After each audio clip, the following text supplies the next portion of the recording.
Hola, ¿qué tal? Bienvenidos a Voz News. Qué bueno que nos acompañan este martes 18 de marzo. Los saluda Karina Yapor. Vamos a los titulares. El presidente Trump lanza un anuncio instando a los inmigrantes indocumentados a autodeportarse utilizando la aplicación CBP Home. Le tenemos lo último desde Washington. Y la doctora palestina recientemente deportada al Líbano admitió haber acudido al entierro de un terrorista de Hezbollah. Analizaremos la medida con un exdirector del Departamento de Ciudadanía e Inmigración. Además, Trump y Putin acuerdan un alto al fuego por 30 días contra objetivos energéticos y de infraestructura de Ucrania. Esto y más en Voz News, que comienza ahora.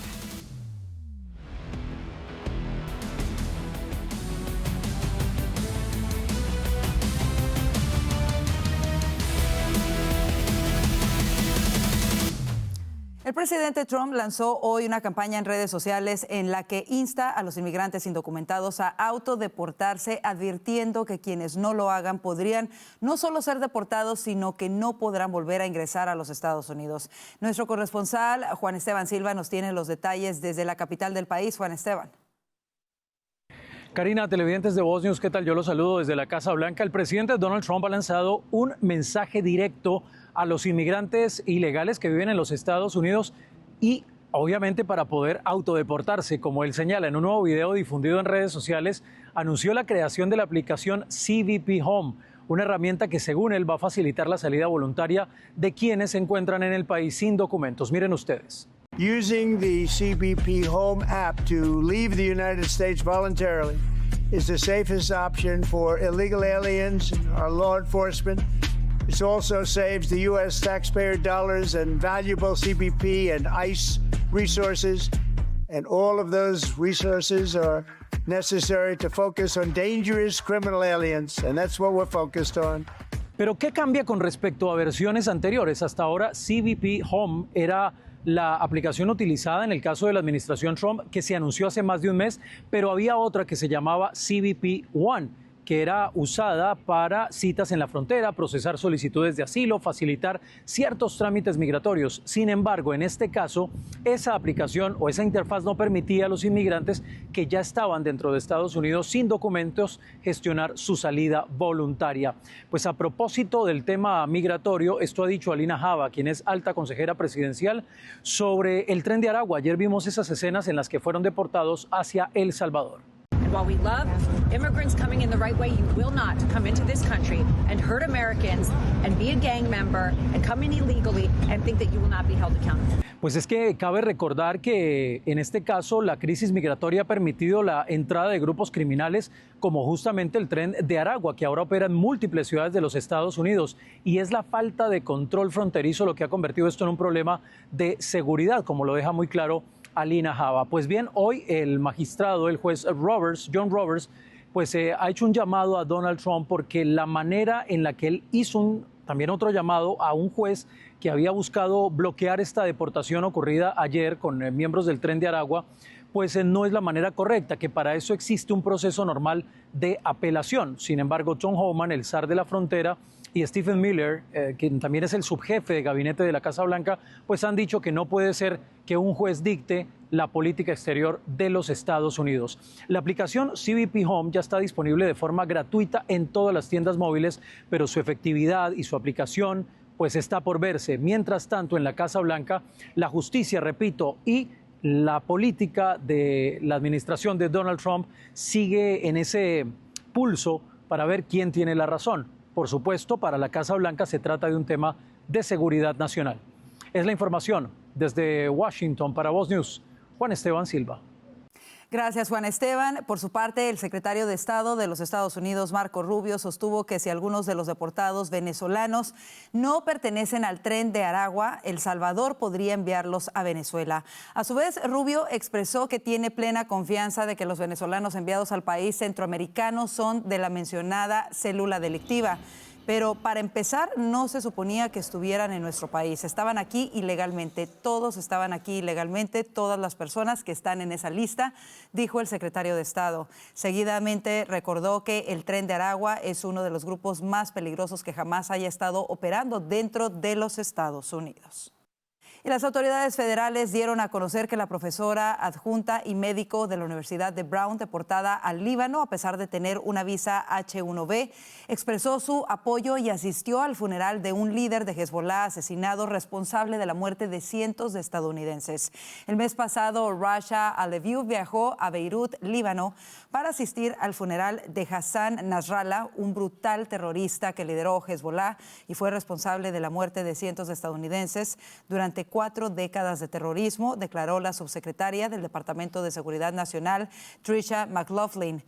Alawad admitió abiertamente esto ante los oficiales de CBP, así como su apoyo a Nasrallah. Una visa es un privilegio, no un derecho. Glorificar y apoyar a terroristas que matan a estadounidenses es un motivo suficiente para denegar la emisión de una visa. Esto es cuestión de seguridad, afirmó McLaughlin. Y para hablar sobre este tema nos acompaña Emilio González, quien es exdirector de la Oficina de Inmigración y Ciudadanía. Bienvenido nuevamente a Voz News, Emilio. Comenzamos con esto, y es que estamos viendo la anulación o revocación de visas, como es el caso de esta profesora que fue regresada al Líbano. Ella asistió recientemente al funeral de Hassan Nasrallah, líder de Hezbollah. Mi primera pregunta es, ¿cómo es que una persona como ella, que simpatiza con un grupo terrorista, en primera instancia pudo obtener una visa para educar a jóvenes en nuestro país? ¿Qué falló en un inicio? Bueno, primero que mintió para llegar a los Estados Unidos, porque en cada solicitud de visa te preguntan, ¿usted es miembro de un partido terrorista? ¿Usted va a apoyar una organización terrorista? Y ella obviamente marcó que no. Entonces, ahí mismo ella violó los términos de su visa, fue al Líbano y enseguida la agarraron, digamos, por haber violado su visa. Eso para mí me parece extraordinario que se está haciendo ahora. Se tenía que haber hecho hace mucho, mucho tiempo, no solo para ella, pero para los otros simpatizantes que tiene el Hezbollah y aquí en los Estados Unidos. Y jamás, por ejemplo, hemos visto en el caso de la detención de Mahmoud Khalil, quien aparentemente ingresó también a los Estados Unidos con una visa de estudiante, luego obtuvo la residencia permanente y ahora está casado con una ciudadana, pero él fue uno de los líderes de las protestas pro Hamas.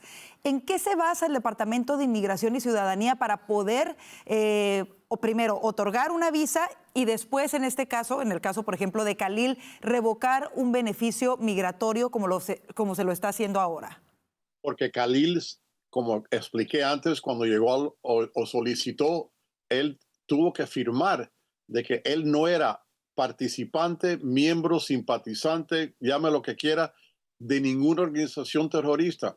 El hecho de que él estaba ahí como líder estudiantil de un grupo que apoyaba a una organización terrorista, ya él violó los términos de su visa.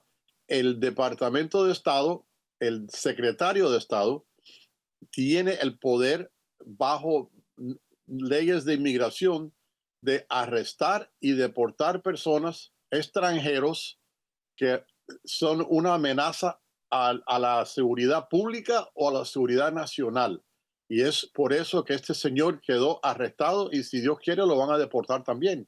Emilio, hemos visto las protestas en las calles exigiendo su liberación. Hemos visto incluso a congresistas demócratas firmando documentos pidiendo la liberación de este sujeto.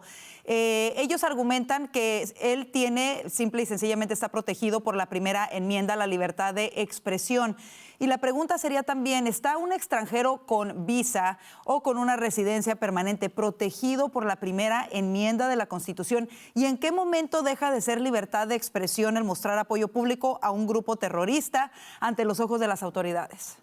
Cuando él se pone como un vocero de un grupo terrorista, ya ahí todo cambia. Él puede decir lo que quiera, pero cuando estamos hablando de un grupo como Hezbollah, como Hamas, Tren de Aragua, MS-13, eso todos son grupos que los Estados Unidos ha calificado como grupos terroristas y el presidente, el secretario de Estado, tiene la responsabilidad de expulsar esas personas que simplemente por su estadía aquí ya son una amenaza a la seguridad pública. Entonces, uno puede decir, bueno, es que le están... No. El presidente y el secretario de Estado están cumpliendo con la ley y la ley dice que esas personas y esas actividades son prohibidas y si eres extranjero te van a deportar. Recientemente, Emilio, vimos lamentablemente un acto terrorista a inicios de año en Nueva Orleans que fue aparentemente cometido por alguien que se había naturalizado ciudadano estadounidense.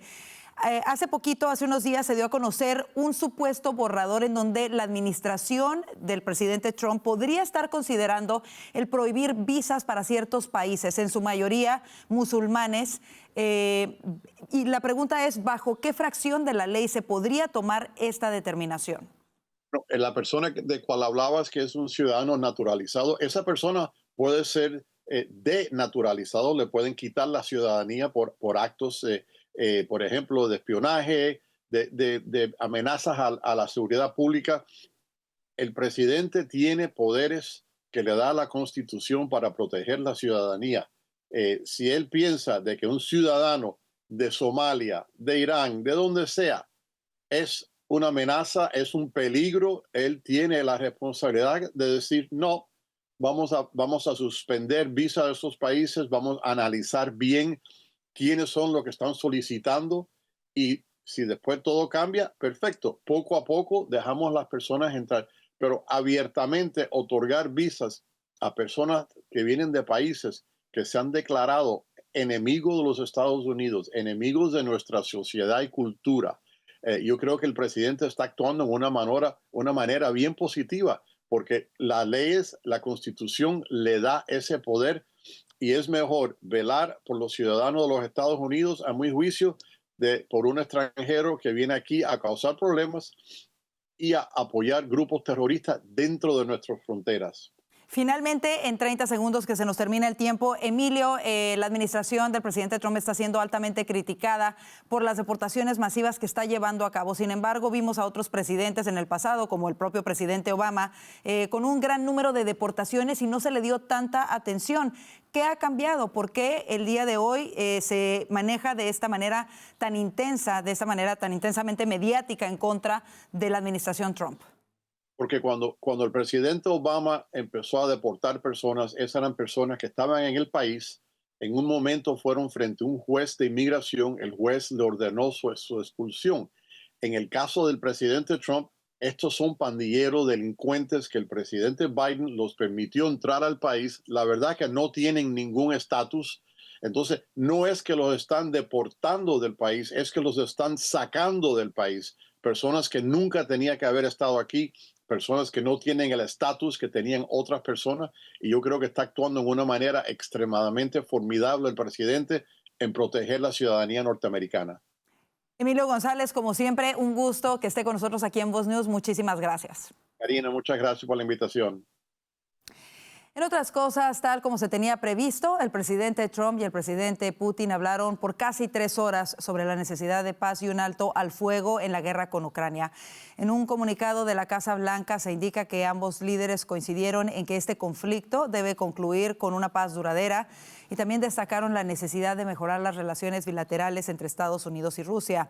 Según la Casa Blanca, los líderes acordaron que el camino hacia la paz comenzará con un alto al fuego contra objetivos energéticos y de infraestructura, así como con negociaciones técnicas sobre la implementación de un alto al fuego marítimo en el Mar Negro, un alto al fuego total y una paz permanente. Putin y Trump hablaron sobre Oriente Medio como una región de potencial cooperación para prevenir futuros conflictos. Además, ambos líderes coincidieron en que Irán nunca debería estar en posición de destruir a Israel. De regreso a nuestro entorno, tras ser despedidos en medio de los recortes realizados por el DOGE, miles de trabajadores federales están siendo reincorporados a sus puestos. Vanessa Vallejo nos cuenta los detalles tras la decisión de un juez federal que frenó esta decisión de la administración Trump. Vanessa.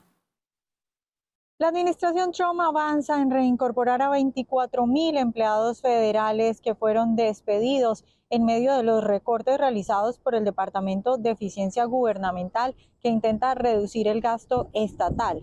Esta decisión ocurre después de que la semana pasada un juez federal de distrito, el juez James Bredar, ordenó la reincorporación masiva de los trabajadores despedidos de 18 agencias federales. el juez aseguró que las afirmaciones del gobierno de que los despidos se debieron a problemas de desempeño son falsas y dijo el pasado 13 de marzo que no hubo evaluaciones individualizadas de los empleados y que todos fueron despedidos colectivamente.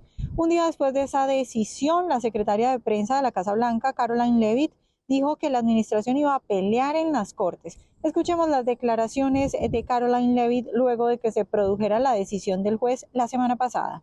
Fighting back by appealing, fighting back by using the full weight of the White House counsel's office and our lawyers at the federal government who believe that this injunction is entirely unconstitutional, and it is for anybody who has a basic understanding of the law. You cannot have a low-level district court judge filing an injunction to usurp the executive authority of the President of the United States. That is completely absurd, and as the executive of the executive branch, the President has the ability to fire or hire. And you have these lower level judges who are trying to block this president's agenda. It's very clear. And as I just... Sin embargo, según documentos del gobierno que se han hecho públicos ayer por la noche, la administración ya está avanzando, ya está tomando medidas para reincorporar a los más de 24,000 empleados federales.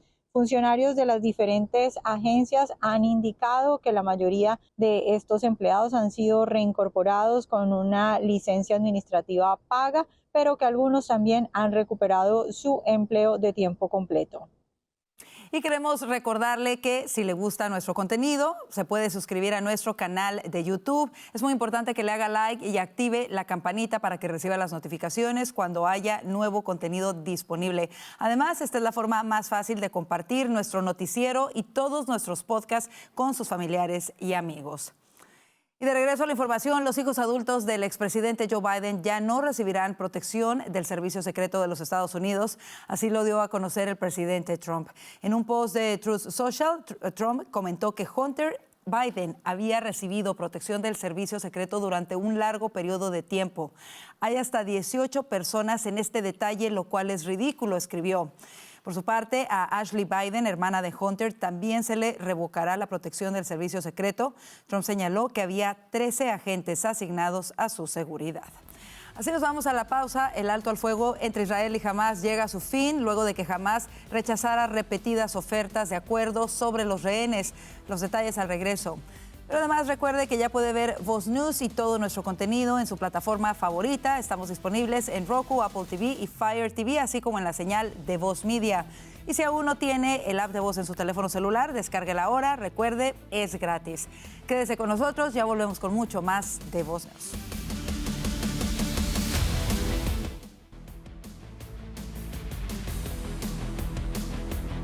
El vicepresidente de Estados Unidos, J.D. Vance, advirtió el martes a los aliados europeos que no regulen en exceso el sector de la inteligencia artificial, además de exigir a China que no utilice esta tecnología para reforzar su control sobre el poder. Una regulación excesiva podría acabar con un sector transformador justo cuando está despegando, dijo Vance a los líderes mundiales y a los jefes de la industria tecnológica en el Grand Palais de la capital francesa, durante la cumbre de inteligencia artificial. Mire, el vicepresidente le pidió a Europa que mostrase optimismo en lugar de inquietud. China, Francia, Alemania e India fueron algunos de los 60 países firmantes que acordaron que es prioritario que la inteligencia artificial sea abierta, inclusiva, transparente, ética, segura y digna de confianza. Ni Gran Bretaña ni Estados Unidos firmaron este acuerdo.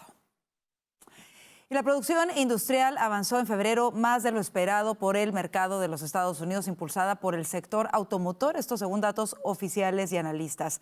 El mes pasado, la producción industrial de la mayor economía mundial aumentó 0.7% sobre enero, según el consenso reunido por MarketWatch.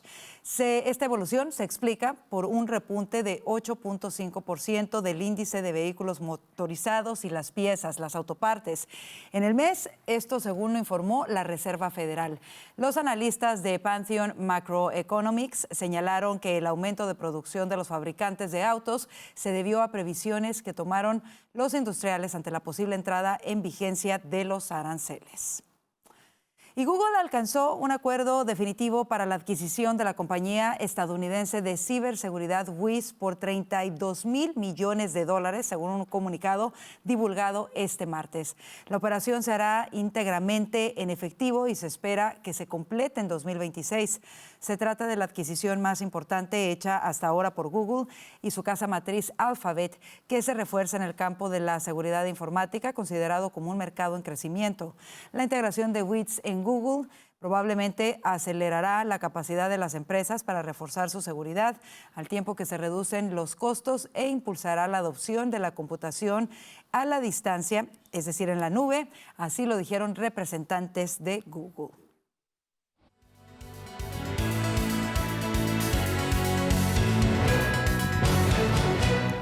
Israel prometió este martes continuar con su ofensiva en Gaza hasta que liberen a todos los rehenes, esto tras unos bombardeos que causaron más de 400 muertos, entre ellos varias figuras de alto rango de Hamás. Esto responde a la reiterada negativa de Hamás de liberar a nuestros rehenes, así como a su rechazo de todas las propuestas que ha recibido del enviado presidencial estadounidense Steve Witkoff y de los mediadores, declaró la oficina del primer ministro israelí Benjamín Netanyahu. Hamás, por su parte, acusó al primer ministro israelí de sacrificar a los rehenes e imponerles una sentencia de muerte al reiniciar la guerra desatada tras el ataque del grupo terrorista contra Israel el 7 de octubre de 2023. Los bombardeos israelíes mataron a Essam al-Dalis, jefe del gobierno de Hamás en Gaza, y a otros 3 dirigentes, informó el grupo islamista que gobierna la Franja de Gaza desde 2007. Y en respuesta al bombardeo israelí en Gaza, Estados Unidos afirmó hoy que el grupo terrorista Hamás eligió la guerra al negarse a liberar a los rehenes que aún se encuentran en la Franja de Gaza.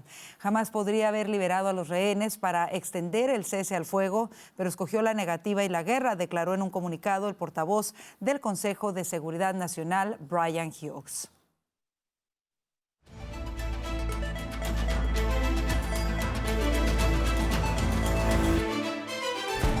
México reforzó su campaña de vacunación contra el sarampión luego de una semana en la que se duplicaron los casos en Chihuahua, estado fronterizo con Texas. Ahí un brote ha dejado 2 muertos, informó este martes el secretario de Salud, David Kershenovic. Escuchemos parte de lo que dijo. ¿Cuál es la situación actual en el país? En Chihuahua se han detectado 39 casos y en Oaxaca hemos detectado 4 casos. Todos ellos vinieron a partir de importación. Los casos de Chihuahua a través de Texas y el caso de Oaxaca, que después contaminó a otras 3 personas de alguien que había viajado a Lagos. Explicó que más de la mitad de los pacientes tienen entre 5 y 9 años y que en el caso de los 39 contagios en la zona fronteriza, ninguno había recibido la vacuna contra el sarampión.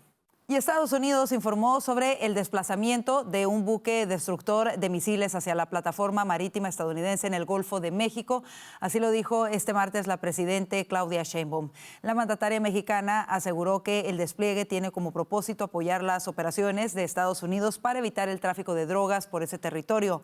Nos lo hicieron saber antes de que saliera la noticia y que saliera el barco, dijo Sheinbaum en su habitual conferencia de prensa, agregando que el navío está en territorio estadounidense y en aguas internacionales. No es contra México. Están vigilando aguas internacionales por si llega droga, añadió la presidenta.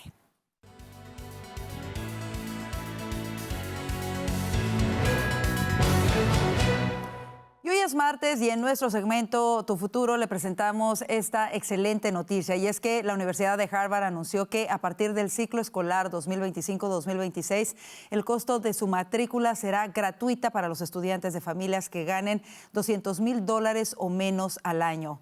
El presidente de la universidad, una de las más prestigiosas del mundo, Alan Garver, aseguró que este apoyo financiero ayudará a que la institución sea más accesible para los alumnos, especialmente para las familias que cuentan con ingresos medios. A través de un comunicado, Harvard informó que la expansión permitirá al 86% de las familias estadounidenses aplicar al programa, extendiendo el compromiso de la universidad con los alumnos, proporcionando herramientas para inscribirse y graduarse. ¿Pero en qué consiste este programa financiero de Harvard? Mire, esto es para los estudiantes con ingresos, como lo dijimos, familiares de menos de $200,000 al año. La institución otorgará la matrícula de forma gratuita, así como una ayuda financiera para cubrir los gastos facturados dependiendo de la situación económica de cada universitario. Este programa tiene el objetivo de cubrir totalmente los costos de matrícula, alimentación y alojamiento para los estudiantes. Por supuesto, tienen que aplicar y ser recibidos en esta universidad. Muy buenas noticias. Así nos vamos a la pausa. Quédese con nosotros, ya vienen nuestros analistas para hablar de los temas que hacen titulares hoy. Pero antes, recuerde que Voz News y todo nuestro contenido ya está en su plataforma de podcast favorita. Así que búsquenos utilizando la palabra Voz o simplemente vaya a la plataforma del Revolver, ponga la palabra Voz y encontrará todos nuestros contenidos. Quédese, ya volvemos con más de Voz News.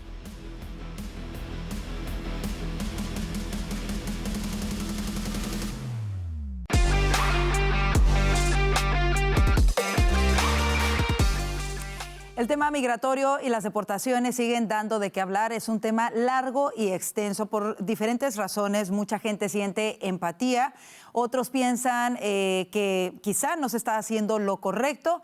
Hoy se vive en constante debate sobre lo que se debe de hacer en tema migratorio dentro de los Estados Unidos. Para analizar esto a mayor profundidad, el día de hoy le damos la bienvenida a Alfonso Aguilar, abogado y analista político de Voz, a Vanessa Vallejo, analista político de Voz, y Abel Maldonado, ex vicegobernador del estado de California y analista político. Gracias por estar con nosotros en el panel del día de hoy.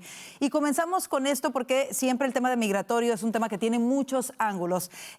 Hace unos días se había anunciado el relanzamiento de la aplicación CBP One de la era Biden, ahora llamada CBP Home, en donde ahora las personas pueden utilizar esta herramienta para varias cosas, entre ellas la función de autodeportarse sin la necesidad de que sean buscados por las autoridades. Lo que hoy hace titulares es que el presidente Trump lanza un video para apoyar esta campaña e incentivar a las personas a que se deporten utilizando esta aplicación.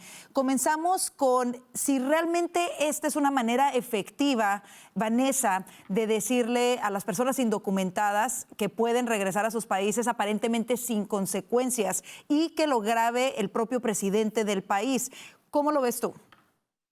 Bueno, yo creo que es simplemente un esfuerzo más del presidente en esta campaña de intentar deportar a la mayor cantidad de personas posible, pero mejor si esas personas pues se deportan ellas mismas, ¿no? Le ahorra todo el trabajo a las autoridades americanas y pues, también, por supuesto, los costos que eso implica. Ahora, no sé qué tanta efectividad vaya a tener este tipo de iniciativas, porque yo creo que pues una persona que ya está acá y que simplemente le dicen que con eso va a tener la oportunidad de eventualmente volver o de que tal vez no tenga ciertas penas, no veo el incentivo suficiente por lo menos para que esto se traduzca en cifras muy grandes o digamos bastante llamativas, por decirlo de alguna manera, de personas que se autodeporten. Lo que sí creo yo es que pues esto es definitivamente un mensaje que sí es muy potente para la gente que de pronto estaba afuera y que estaba pensando llegar y pues que ya lo estamos viendo, evidentemente la frontera ya es una frontera diferente. Entonces creo yo que más que lograr grandes números de gente que se autodeporte, aunque eso pues habrá que verlo, pero creo yo que más que eso lo que está haciendo el presidente es mandando de nuevo ese mensaje claro y evitando que más personas vengan. Alfonso, ¿cómo lo ves tú? Lo discutíamos hace unos días en donde pasábamos el anuncio por parte de la secretaria de Seguridad Nacional, Kristi Noem, en relación a esto. ¿Cómo lo ves tú ahora que es el propio presidente el que lanza este anuncio? ¿Crees igual que Vanessa que es más efectivo hacia el mensaje que se manda al exterior de los Estados Unidos que realmente al interior? Sí, coincido plenamente con Vanessa. Ya Tom Homan, el SAR de la frontera, lo había anticipado, que como él lo describió, la apertura del enfoque de las deportaciones y de la remoción de inmigrantes ilegales se iba a ampliar. Inicialmente el enfoque, y sigue siendo el enfoque prioritario, son los criminales, pero también van a empezar a enfocarse en maneras de remover a personas que no son criminales, pero que están ilegalmente aquí. Entonces yo creo que una manera de hacerlo o de promoverlo es utilizando este mecanismo de la aplicación. pero también estoy de acuerdo con Vanessa que todo va a depender de si realmente se evitan unas consecuencias legales serias. Y debo decir que no está claro. Christie no me está diciendo que la gente se puede ir y no haber consecuencias legales, pero yo no estoy claro. Recordemos que si uno está aquí legalmente, menos de un año o menos de, la prohibición para volver a entrar es de 5 años. Si uno está ilegalmente más de un año, entonces la prohibición es de 10 años. Yo no sé si esas prohibiciones para las personas que se autodeporten quedarían ya estarían exentos de estas prohibiciones. Si es así, eso pudiera llevar definitivamente a que muchos lo consideren seriamente para tratar de reentrar legalmente. Pero si eso no es así, entonces no veo cuál sería el incentivo mayor. Aún así, no está claro porque no creo que la administración esté explicando claramente cuáles son esos incentivos y creo que sería mucho más eficiente si ellos explicaran concretamente cuáles son los incentivos, qué penalidad uno evitaría si uno regresa voluntariamente a su país de origen. Si lo hicieran, yo creo que esos números pudieran aumentar. Por otra parte, creo que parte de la confusión o del problema es que evidentemente se habla de este sistema de deportación en general, cuando en realidad dentro de la inmigración ilegal o de la cantidad de inmigrantes ilegales que hay en el país, hay diferentes categorías, nos guste o no, que los hispanos lo vemos claramente y quizá quienes no son hispanos no lo ven tan claramente. ¿Cuáles son esos diferentes grupos? Bueno, evidentemente la migración más reciente, que de alguna manera fue carga pública o ha sido carga pública, la migración que tienen delitos o ya sea juzgados o pendientes, pero también hay esa otra migración de hace muchos años que ha sido simple y sencillamente inmigración ilegal, mano de obra trabajadora, como de la cual tiene mucho el Estado de California. Entonces creo que tratar de poner a todos en un mismo procedimiento es un poco confuso. Como bien lo decía Alfonso, a lo mejor alguien que tiene 20 años aquí no va a querer tomar esta salida porque simple y sencillamente ya tiene vida, hijos o más cosas. ¿Cómo debería esta administración, Abel, de alguna manera, por supuesto, trabajar por lo que la gente votó? La mayoría de la gente votó por deportaciones masivas ante la oleada de inmigración ilegal que se dio bajo la administración Biden, pero por el otro lado también hay mucha gente preocupada de qué podría pasar con esos migrantes de bien que llevan tanto tiempo en el país y que ahora podrían verse impactados por estas medidas migratorias. ¿Cómo debería afrontar esto la administración Trump? Bueno, Karina, gracias por tenerme aquí en tu programa, número 1. Número 2, obviamente, el sistema migratorio está completamente quebrado por muchos, muchos años. ¿Y quién tiene la culpa? Los dos partidos políticos que no han hecho absolutamente nada para componer un sistema que está completamente quebrado aquí en los Estados Unidos. Los dos partidos, no estoy hablando de republicanos ni de demócratas, los dos usan este tema como un balón para las elecciones, que él quiere deportar, él no quiere deportar, y sinceramente no está trabajando y completamente quebrado. Aquí en California, obviamente, mucha gente le echa la culpa a California porque es un estado grande al nivel agrícola, pero no hay que olvidarnos que la mayoría de la gente indocumentada en este país trabajan en los hoteles, trabajan en la jardinería y trabajan en los restaurantes. Es que se necesita un sistema. ¿Cuál es? Ahora con lo que el presidente Trump, cuando se lanzó hacia la presidencia, bien claro que la inmigración era un tema muy importante para nuestra nación. Los latinos votaron por el presidente, expectando que la gente que va a sacar son a los criminales primero. Lo estamos viendo ahorita con lo que está sacando a los maras salvatrucha y a los tren de Aragua. Es que vamos hacia adelante, necesitamos un sistema. Desafortunadamente, la administración se está enfocando en este momento a sacar a la gente criminalidad aquí en este país. Y ojalá que en el futuro se enfoque en un sistema nuevo que trabaje, Karina, para nuestro país. Por supuesto, y que es algo entendible y lo hemos hablado varias veces en este panel, ¿no? Ante la crisis que se ha dado en los últimos años, evidentemente la emergencia es más sacar quizá a toda esa gente que entró sin un estatus recientemente, en muchos casos siendo una carga pública, en muchos casos también con delitos o perteneciendo a estas pandillas o grupos criminales que ya lo hemos visto, Tren de Aragua, MS-13, como las recientes deportaciones que vimos ahora. Por el otro lado, estamos viendo también deportaciones deportaciones y las revocaciones de visa, algo que no habíamos visto anteriormente, pero que tiene que ver mucho con la seguridad de los Estados Unidos. En el caso específico de esta profesora que fue regresada al Líbano a pesar de contar con una visa aprobada, y los medios de comunicación la victimizaron en un inicio. Sin embargo, ahora el gobierno federal da a conocer que esta profesora asistió el mes pasado al funeral de Hassan Nasrallah, ex líder de Hezbollah, un grupo terrorista responsable de muertes de cientos de estadounidenses. ¿Cómo ves esto, Vanessa? ¿Cómo ves esto de que por fin el Departamento de Inmigración y Ciudadanía está tomando cartas en el asunto y revisando a estas personas que ya tenían el beneficio de tener una visa en los Estados Unidos? Ella ya era profesora cuando acudió a este funeral y estaba intentando regresar a los Estados Unidos. Bueno, yo creo que tal vez quien mejor explica lo que está ocurriendo con esto es el secretario Marco Rubio, cuando dice que si uno aplica para venir a este país con cualquiera de estas visas y le preguntan que si está a favor de un grupo terrorista o que si tiene alguna actividad relacionada con un grupo terrorista, y esa persona contesta que sí, pues esa visa se le niega, pero además que evidentemente el gobierno es que tiene la discreción de dar o no dar una visa, y que en ese sentido también pues puede revocar, sobre todo cuando se trata de este tipo de cuestiones, ¿no? Y yo creo que en eso está bien, y creo que la mayoría de los americanos aprueban este tipo de cosas, que personas que no quieren a este país pues no estén aquí, no tienen por qué tener el privilegio de estar aquí.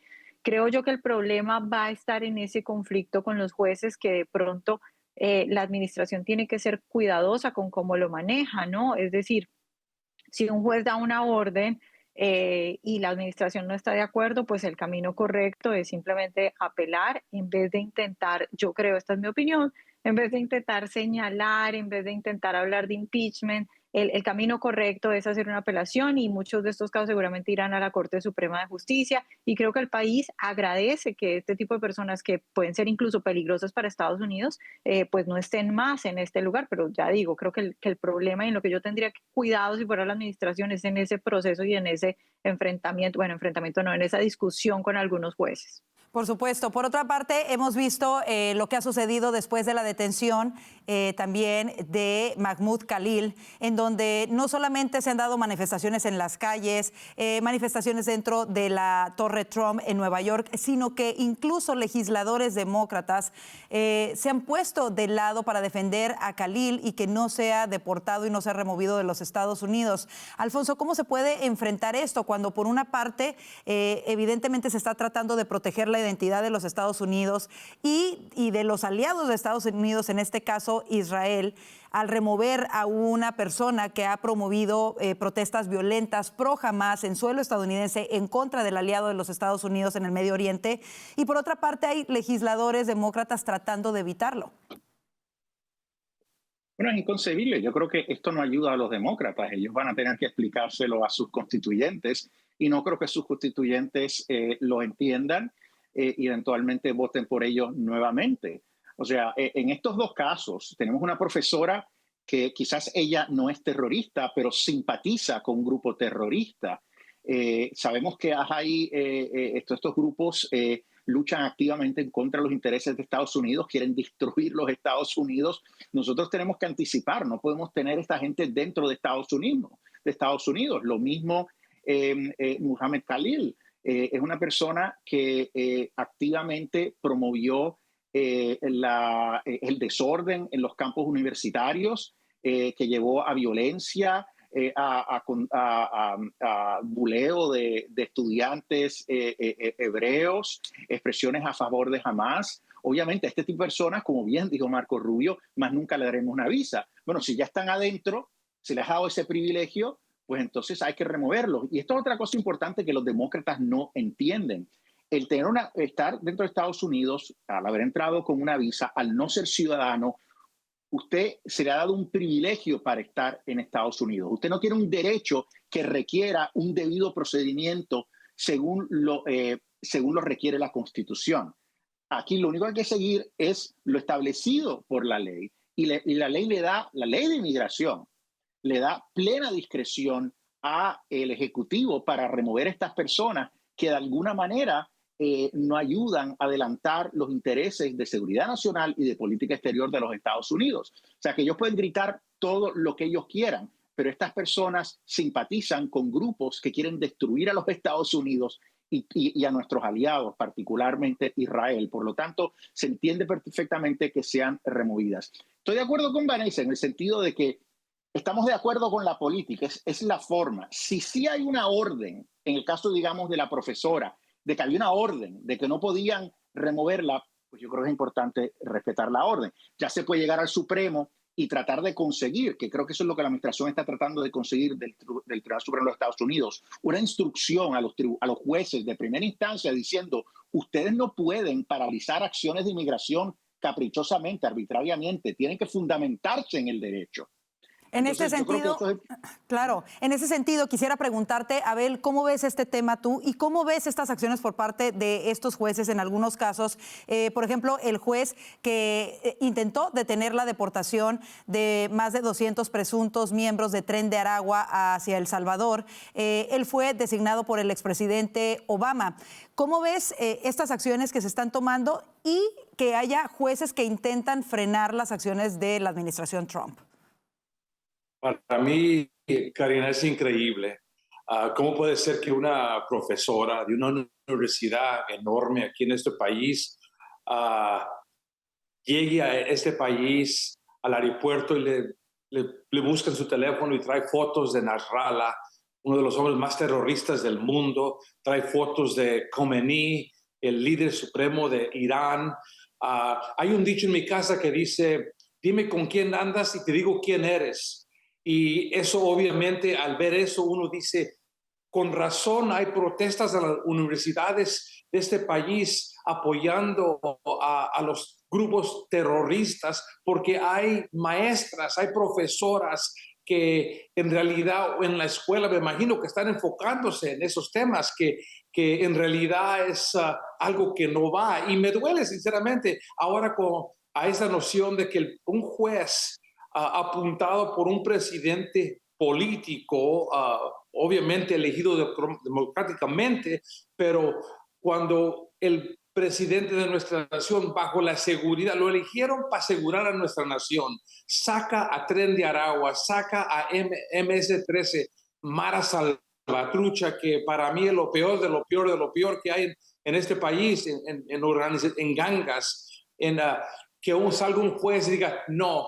Obviamente yo comprendo las leyes y comprendo como vicegobernador que fui en California, tenemos leyes que tenemos que apoyar y soportar, pero son cosas que en realidad este presidente lo dijo, lo vamos a sacar inmediatamente, fue lo que le prometió al pueblo americano bajo de su campaña, y aquí estamos en este momento otra vez con este juez, con otro juez, y mañana va a ser otro juez.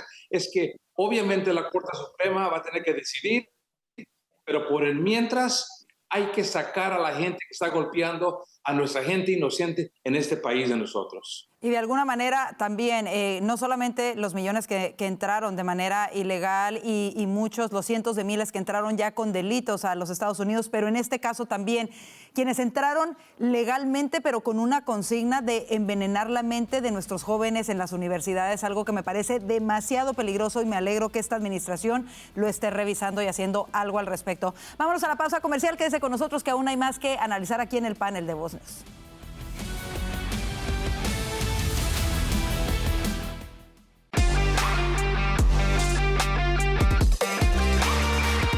En los poco más de 50 días que tiene el presidente Donald Trump en la Casa Blanca, su administración ha enfrentado más de 120 desafíos legales a sus actos de gobierno. Regresamos con nuestros analistas para hablar de esta medida. Y es que vámonos a los números. Hasta ahora se han presentado más de 120 acciones legales para intentar frenar las medidas tomadas por la administración del presidente Trump. Esto a partir del 29 de enero. Se dice que hasta ahora han sido alrededor de 126 las acciones legales. Por otra parte, si nos vamos a los números genéricos históricos, en el caso del expresidente Bush, él simplemente enfrentó 6, Obama 12, Trump en su primera administración 64 y el expresidente Biden 14. La pregunta aquí es, ¿por qué se quisiera frenar a un gobierno que está implementando una agenda por la que la mayoría votó en las pasadas elecciones y votó en todos los aspectos. No solamente ganó el colegio electoral, ganó el voto popular, ganó, aunque sea por una mayoría, muy pequeña, pero ganó el balance en ambas cámaras. ¿Por qué entonces intentar frenar estas acciones que son de alguna manera la voluntad del pueblo estadounidense? Abel, comienzo contigo. Karina, es algo que en realidad nunca lo hemos visto. Tenemos un presidente en este momento que va extremadamente rápido. Él va rápido porque el presidente Trump, número uno, él no es político, él es un hombre de negocio y en su negocio de él y en los negocios las decisiones se hacen rápido y se van hacia adelante. Es que el Partido Demócrata, los jueces nunca han visto algo como lo que está pasando ahorita en Washington. El presidente Trump no va a parar porque él sabe que él tiene no más que 18 meses y va a haber una elección en el Congreso. Y en estos próximos 18 meses, él no va a parar. Él tiene un mandato para gobernar, el pueblo se lo dio y lo va a hacer. Es que obviamente están tratando de parar este movimiento que lleva el presidente Trump para que si hay cambio en las elecciones en 2 años, esto se para, se estanca. Y para mí, el presidente va bien, tiene que seguir adelante. Ganó. Yo duré mucho tiempo en el estado de Pensilvania, de Carolina del Norte, en lugares donde la gente salió y votó por él porque quieren este cambio y lo quieren ya, lo quieren ahorita, Karina. Es que son cosas que están pasando y tenemos que seguir adelante y no parar. Vanessa, ¿cómo lo ves tú? Bueno, sí, yo creo que pues es que se juntan dos cosas principalmente acá. Por un lado, lo que decía Abel de que efectivamente el presidente sí está haciendo algo y está haciendo mucho más que no sé cuántas administraciones en la historia de este país. Y se junta por el otro lado que por supuesto hay un partido demócrata tomado por una izquierda extrema y también muchos jueces que a veces pues politizan su ejercicio. Y entonces si juntas esas dos cosas, pues vas a tener una oleada de problemas legales, ¿no? El asunto es que yo creo que los dos partidos estaban preparados para esto. Recordemos que antes de las elecciones ya los demócratas habían preparado su equipo legal para hacer este tipo de cosas, pero los republicanos también sabían que esto venía. Y en muchas ocasiones hemos visto incluso al mismo presidente decir que está dispuesto a dar la batalla y que incluso pues ir hasta la Corte Suprema de Justicia. En muchos casos es precisamente el presidente que quiere que la Corte Suprema de Justicia se manifieste. Entonces, pues creo que ya los dos lados estaban preparados para eso y que en ciertos casos a mí también me parece que es muy importante que ciertas cuestiones las solucione o por lo menos dé luz la Corte Suprema de Justicia. Alfonso, ¿cómo lo ves tú? ¿Cómo ves esa intención de siempre estar poniendo como una piedra en el camino de lo que quiere hacer esta administración y de alguna manera que es un estorbo para la administración para completar efectivamente lo que los estadounidenses votaron el pasado noviembre? Bueno, esto es lo que le queda a la izquierda y a los demócratas. O sea, debido a que las políticas del presidente hasta ahora están generalmente siendo bien recibidas por la población, la mayoría apoya las deportaciones, apoya otras medidas que ha promovido, por ejemplo, los recortes de Elon Musk, de gastos excesivos y a proyectos descabellados. Pues los demócratas públicamente no pueden decir que se oponen a esas cosas. Entonces lo que les queda es ir a los tribunales, acudir a los tribunales, que siempre lo han hecho porque es parte de la estrategia de izquierda.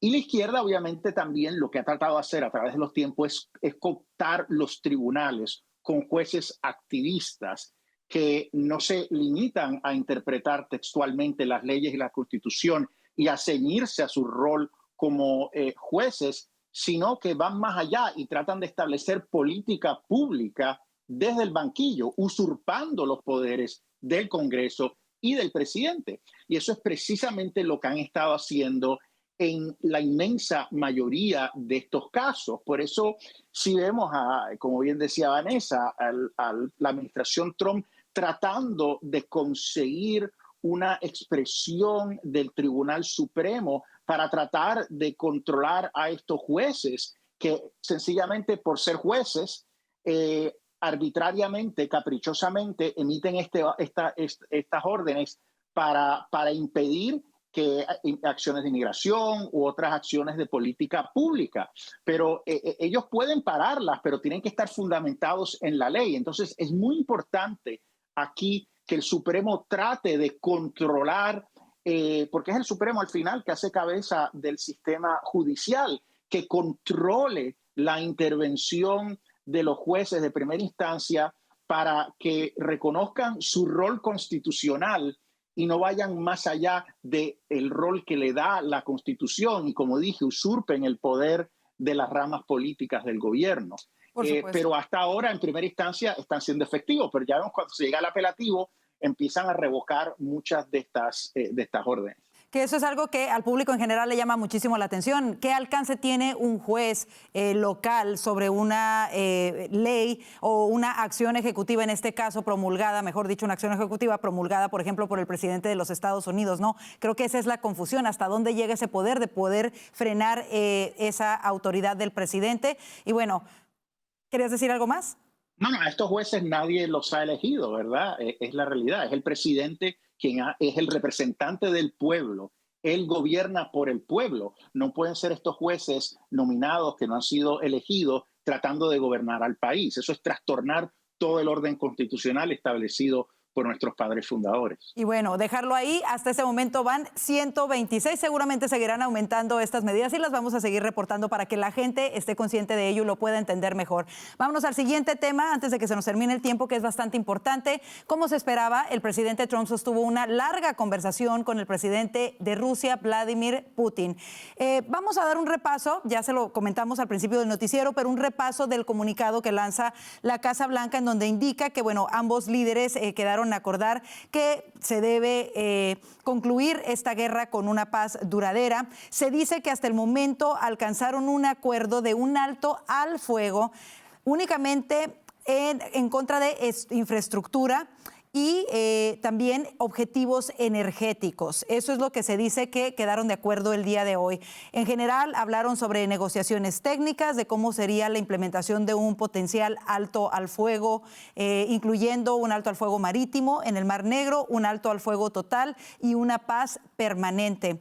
Ahora, también se dice que discutieron Putin y Trump sobre Oriente Medio como una región potencial de cooperación para prevenir futuros conflictos y aparentemente que ambas naciones, en este caso, bueno, Rusia estaría de acuerdo en que, por otra parte, Irán nunca debería de estar en una posición de destruir a Israel. Hablaron de muchas cosas. Más de 2 horas duró esta llamada. ¿Cuáles son tus impresiones y qué te llama más la atención de lo que hemos conocido hasta este momento, Vanessa, sobre esta llamada? Bueno, pues varias cosas. Por un lado, decir que Putin no aceptó la propuesta de Trump de alto al fuego incondicional de 30 días, lo que sí aceptó Ucrania, que señaló una serie de problemas significativos, que así lo llamó él.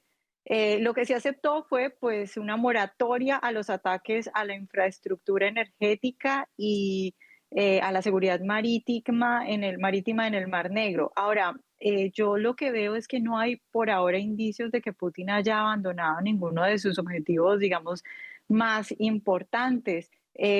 Por ejemplo, enfatizó en que, dijo esto, la condición clave de Rusia para detener la escalada del conflicto y avanzar hacia una solución sería el fin total del apoyo militar extranjero y del intercambio de inteligencia con Kiev. Pues eso es muy difícil. Ucrania quedaría completamente vulnerable a futuros ataques si eso se cumpliera. Ahora, con esto no quiero dejar una visión negativa. Hay que recordar que por primera vez desde que empezó la guerra, Putin se ha sentado a hablar con alguien, que Trump ha logrado esto que no logró Europa, que no logró Biden, y que obviamente la posición de Putin tiene que ser la de empezar con fuerza y negándose a ciertas cosas. Pero lo que quiero decir es que por ahora veo que todavía queda mucho camino por recorrer en estas negociaciones. Abel, ¿cómo lo ves tú? Bueno, es un tema muy importante, obviamente, y para mí me siento bien que el presidente Trump está enfocado en este tema, porque para mí nomás hay una persona, Karina, en este mundo que puede llegar a cabo esta guerra, y es el presidente Donald J. Trump, porque él lo dijo desde un principio que iba a negociar, y en este momento estamos cercas, obviamente, y ojalá, hay que orar que que se llegue, porque el presidente Trump ha sido bien claro. Hay que ponerle alto al fuego, hay que negociar y que nunca vuelva a pasar otra vez. No hay que olvidarnos que antes de que llegara el presidente Trump, el tema en Washington cada semana o cada mes era cuánto dinero más le vamos a dar a Ucrania. Dinero, dinero, dinero. Ahora ese tema se acabó. El tema hoy es hay que ponerle alto al fuego, terminar esta guerra y llegar a un acuerdo para que nunca vuelva a pasar. Y para mí es lo que quería el pueblo americano, por eso votaron por Donald J. Trump y ojalá que se llegue a un acuerdo. Esto apenas está empezando y va a ser algo duro, pero ojalá que pronto lo salgan adelante para que paren de morir 2.500 hombres cada semana en los dos lados. Es increíble y es una tristeza, Karina. Por supuesto, eso además de, como bien lo dices, los más de 350,000 millones de dólares que Estados Unidos ha dado para financiar la guerra entre Rusia y Ucrania. Alfonso, cerramos contigo. ¿Cómo lo ves? Mira, evidentemente Putin es un hueso más duro de roer. El mero hecho de que estén hablando es un logro, porque los europeos querían, yo no sé lo que querían, o sea, ellos querían insultar a Putin, tratarlo, marginarlo por completo de todos los eventos y organismos internacionales, y aún así decían que querían lograr la paz. Eso es imposible. O sea, para lograr la paz tienes que hablar con Putin, y Putin tampoco quería hablar con los europeos, por lo menos Putin está dispuesto a hablar con Trump, y lo que dice Abel es importante. Trump es el único interlocutor que habla con todas las partes y que puede facilitar un acuerdo. Dicho eso, la respuesta no es extraordinaria. Creo que la interpretación de la conversación de 2 horas de la Casa Blanca quizás es más positiva que la de los rusos. Sí creo que es un avance, por lo menos una disposición de Putin decir, pues mira, no voy a atacar la infraestructura energética, es positivo, pero sí obviamente imponiendo condiciones muy fuertes. Hoy enfatizó, como decía Vanessa, el tema de que bueno, yo llego a un acuerdo de paz y él deja de recibir ayuda militar de inteligencia. Bueno, eso es como muy arriesgado, ¿no? Aparte de que no quiere que Ucrania entre a la OTAN, de que no haya ninguna presencia de peacekeepers de otro país. Entonces, claro, por lo menos están las puertas de comunicación abiertas, hay que continuar hablando con él, pero que hay que reconocer que en algún momento, y esto es lo que tiene que estar calculando el presidente Trump en la Casa Blanca, quizás tengan que elevar un poquito la presión de una manera estratégica sobre Putin. Ya lo había dicho Trump hace unas semanas cuando Putin estuvo atacando fuertemente objetivos en Ucrania, diciendo, bueno, va a tener que elevar sanciones. O sea, en algún momento Putin tiene que entender que él sí le conviene negociar. No puede ser meramente pedir unas cosas descabelladas. Obviamente empieza la negociación, cada cual hizo lo suyo. O sea, recordemos que el propio Zelensky llegó a la Casa Blanca con todo tipo de exigencia, su pataleta. Esta es la pataleta, digamos, de Putin. Vamos a ver si ahora se van todos moviendo hacia el centro y podemos ver un final feliz, pero espero que así sea, pero es muy difícil. Ojalá que así sea, porque es verdaderamente lo que todos esperamos. Como siempre, un gustazo que nos brinden sus opiniones sobre todos estos temas que nos impactan a todos. Muchísimas gracias, Alfonso Aguilar, Vanessa Vallejo y, por supuesto, Abel Maldonado, por habernos acompañado en el panel de Voz el día de hoy. Gracias de verdad y gracias a usted por su confianza en Voz News. Antes de despedirnos, queremos invitarlos a seguirnos a través de nuestras redes sociales, aquí aparecen en pantalla, y, por supuesto, no olvide suscribirse a nuestro canal de YouTube. Nos encuentra como @VozMedia. Que tenga una excelente noche y, si Dios lo permite, lo esperamos mañana. Bendiciones.